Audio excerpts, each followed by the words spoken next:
Hello everybody, and thank you for joining us today on the ROBOTIS Customer Support YouTube channel. This is Andrew, and today I'd like to go over how you can use our new DYNAMIXEL Shield for the Arduino MKR series, along with an Arduino MKR0 board, to control our DYNAMIXELs from essentially any product series.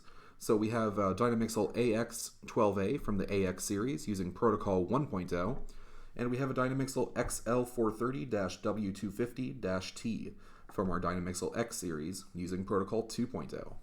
You can program either of these models using different examples in both our Arduino libraries as well as our DYNAMIXEL SDK. And to get started, let's go ahead and assemble the MKR Shield on top of the MKR0. If you're looking for more instructions on how you can install the libraries for these boards, I'm going to go ahead and link the quick start guide for the MKR Shield below. So please do check the description if you're looking for more instructions to install our DYNAMIXEL Shield libraries so you can use these boards. So this is going to be the actual DYNAMIXEL Shield for the MKR board, and I actually prefer to install it underneath the MKR0. You see both of these boards have both styles of connections, so you can install either on top or below. It really makes no difference. So I'm going to go ahead and install the Shield underneath the MKR0 here. And today I'm going to be supplying power to the DYNAMIXEL Shield using the adapter that comes in its package. And that adapter is just connected to the standard ROBOTIS SMPS 12 volt 5 amp just barrel jack AC adapter. And that's going to provide power to our servos that we're using today. And because the Arduino MKR0 is a 3.3 volt board, we are going to want to go ahead and connect a USB cord to the Arduino MKR0, both to power the board and to, of course, download our code. So today, whenever you're working with our DYNAMIXEL servos and whenever you're programming with them, I highly recommend having a page with our e-manual open. And again, that's emanual.robotis.com that you can see on our website, on our screen right here. If you're ever unsure about what protocol that your DYNAMIXEL uses to communicate, you can always go ahead and visit our FAQ under DYNAMIXEL, and then view specifically the first two questions are great and very informative. They can show you what the difference is between these two versions by giving you links to some more technical documentation. But in addition, it also shows that the DYNAMIXEL AX series and MX series use the protocol 1.0 by default, and protocol 2.0 is used by our newer DYNAMIXELs, the DYNAMIXEL X series, and then our Pro servos, as well as the P series. So to get started programming using these, we're going to open up our Arduino IDE, and let's go to File, Examples, DYNAMIXEL Shield, and the examples I'm going to want to show you today are actually shown under DYNAMIXEL Protocol. So we'll start with the DYNAMIXEL AX12A, so I'm going to select an example called Write AXMX. So here we can see some setup instructions for the example, and then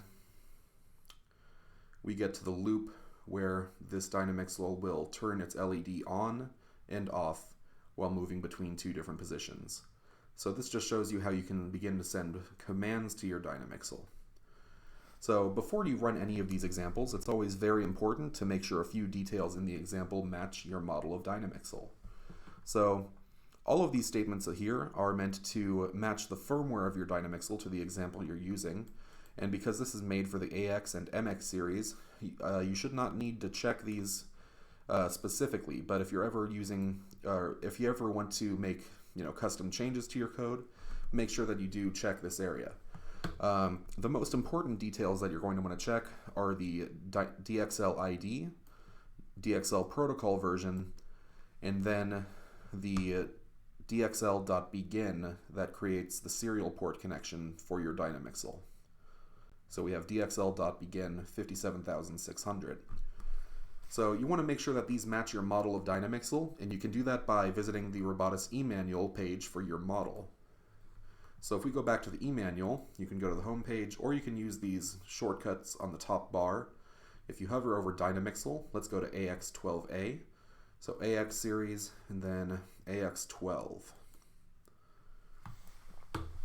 So here we can see the page for the AX12A, some technical specifications, but we're going to want to go down a little bit until we see the control table.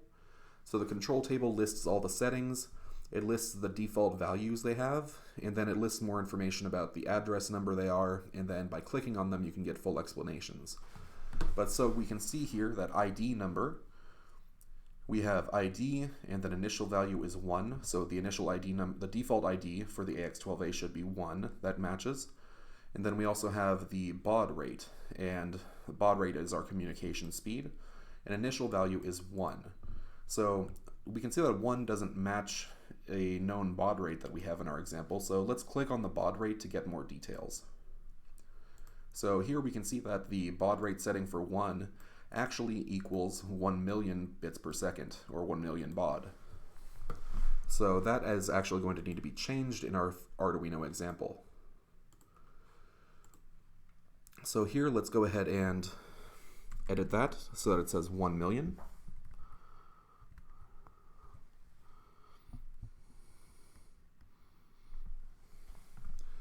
Alright, and then with that we already confirmed that the ID number is 1, the Dynamixel protocol version is 1.0, and then we have our dxl.begin for 1 million.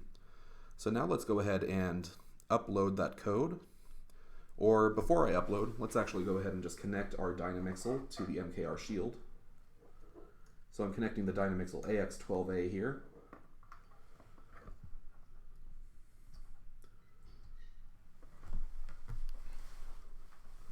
And now let's go ahead and click upload.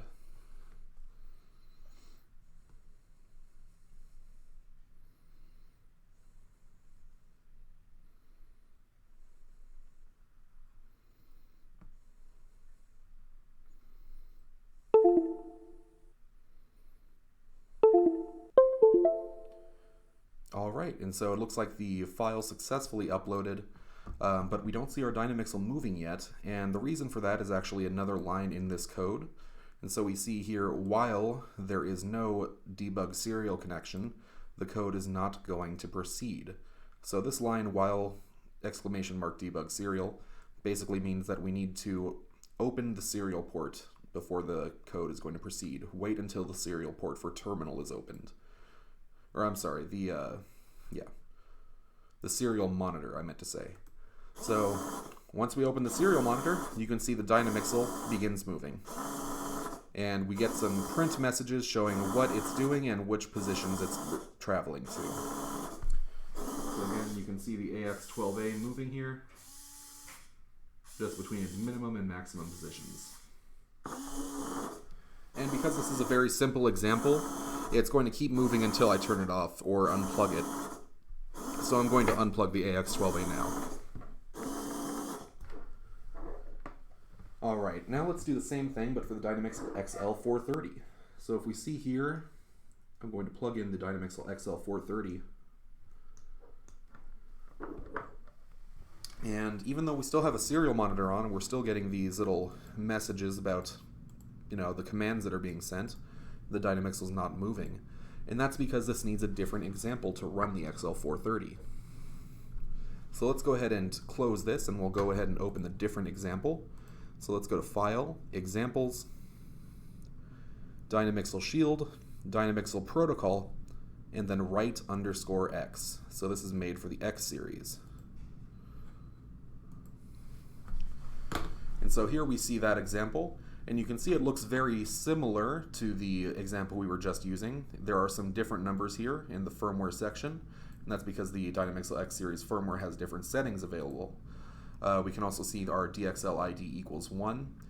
Our DXL protocol version equals 2.0 this time, and that's because, again, the Dynamixel X series uses protocol 2.0.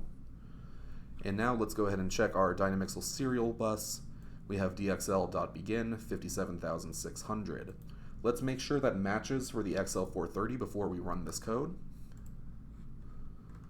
So let's scroll up back in the e-manual, Dynamixel X series XL430-W250.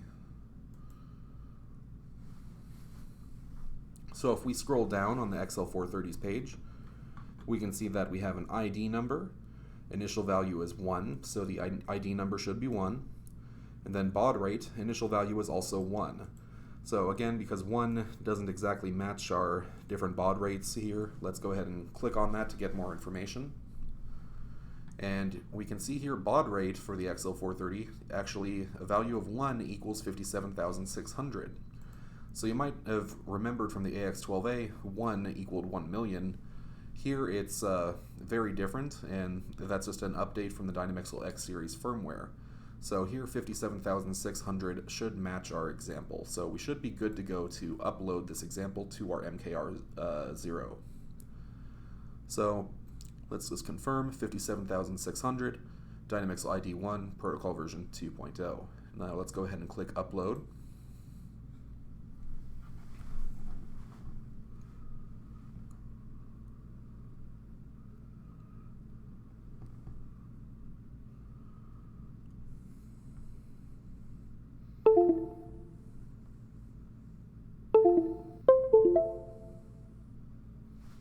Alright, now we've uploaded that code, so I'm going to go ahead and open the serial monitor so you should be able to see the Dynamixel start moving.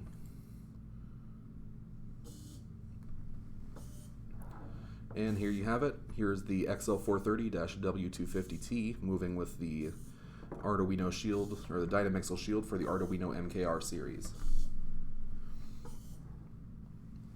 So of course we're going to plan more tutorials for our Dynamixel Shields and our different Arduino resources, as well as our Dynamixel SDK and other programming examples. But if you have any specific boards or specific questions you have, please feel free to let us know in the comments section below.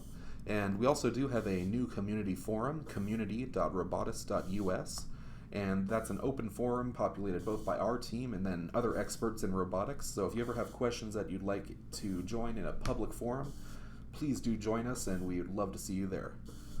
Thanks again for watching our video, and be sure to like and subscribe, and we'll see you next time.